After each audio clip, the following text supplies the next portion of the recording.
Mickey van der Ven is close to agreeing on a new long-term contract. Real Madrid has reached an agreement with RB Leipzig, and Barcelona are hopeful they can beat Real Madrid to the signing of a Manchester City midfielder. Here are your daily Premier League news headlines.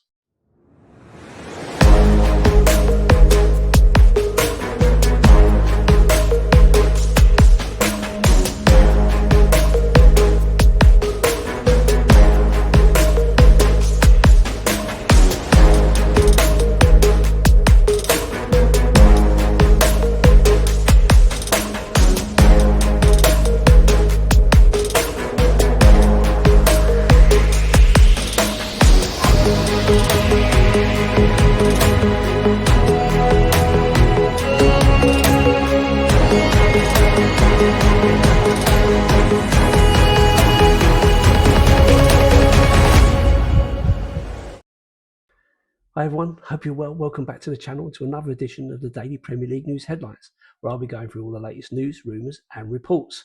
My name is Lee The Dorset Spur, and if you're watching on YouTube, please like, comment and subscribe to the channel. If you're listening on an audio platform, please do hit that follow button and leave a review if you can.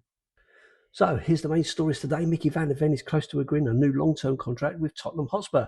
Sky Sports News understand that talks are progressing well and an agreement is close. The Dutch centre-back has a deal until 2029 at Spurs.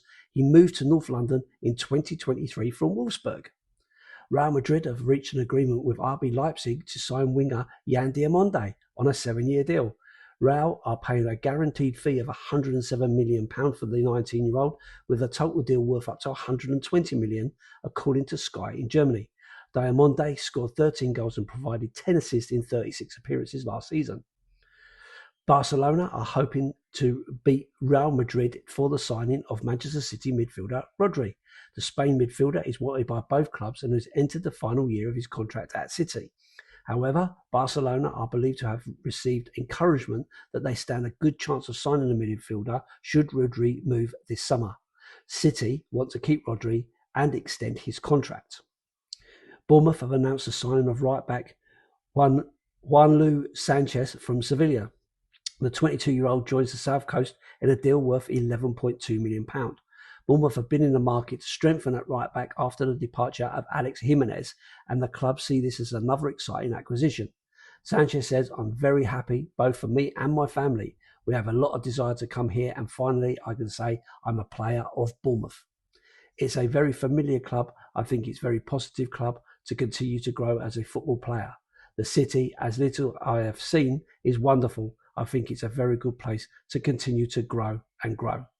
Everyone has a dream playing in the Premier League. I think it's the best league in the world, and we all dream of playing here."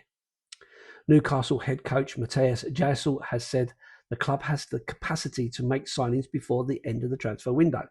Newcastle have raised more than £240 million in sales in the summer once Bruno Guimaraes moves to Arsenal is confirmed, having spent £144 million on Ewan Jowan, Bazumana Toure, Sean Sturr, Alaji Bamba and Lucas Hornicek. Asked how many more signings he would want, Gisel said, "I have been here one day. I have the squad mapped out and I have a clear ideas. But I also want to know the players. I want to give them a chance. It's always a new challenge for the players too. We can wait. We for sure have the capacity to do something in the market. Our sporting director is aware of that. Then for sure, when the season starts, we'll see new faces." So a couple of thoughts on these stories where Real Madrid reaching an agreement with RB Leipzig for Yan Diamonde on a 7-year deal, £107 million for a 19-year-old, going up to £120 million. Another crazy money for sure.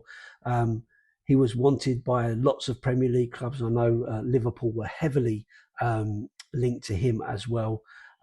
But I'm pretty sure I saw fees of like 145 million and so on. So Real Madrid jumping in there to get this guy, but 19 years old. It's crazy money, isn't it, for sure? And if this reports are true that they're also into looking for Rodri as well, I mean, that's, lots of money being spent around in Spain as well. But it seems to be only the top two teams who can really do that. Barcelona feel that they're encouraged that Rodri would likely move there as opposed to going to Madrid. So we'll keep an eye on that. But at the moment, City still want to keep him as well. So, I would think he would probably stay at City, wouldn't he? Another year, plus another extended contract, win back that Premier League title and so on. I don't know. Maybe Pep Guardiola moving on has kind of given the green light to some of these players to think, no, maybe this ride is over and we need to move somewhere else. So, yeah, be interesting to see how that works out. And Bournemouth spending some money, getting another player.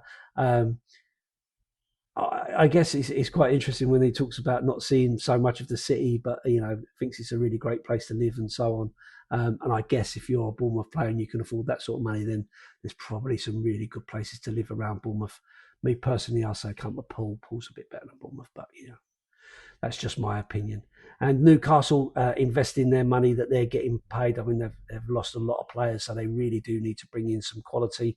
To me, none of them names there really shout, massive deals. But who would have known that when you look at some of the other players they've had in and turned them into stars as well. So good luck to them investing that money, because if they don't, it feels like this could have been the end of the road for their dream of becoming regular Champions League team and so on. So anyway, that's it for me. Thanks for watching and for listening. I hope you enjoyed it. If you're watching on YouTube, please like, comment and subscribe to the channel. If you're listening on an audio platform, please do hit that follow button and leave a review if you can. My name's Lee The Dorset Spur. I have my own channel, and this came from my son, who said, put your mic here, Dad, that'll work better. So let me know in the comment section whether I look a complete twonk or not. If you'd like to pop over and say hi on my channel, I'll be really happy to have you there. If not to worry. I'll see you here on the next one. And as always, up the Spurs.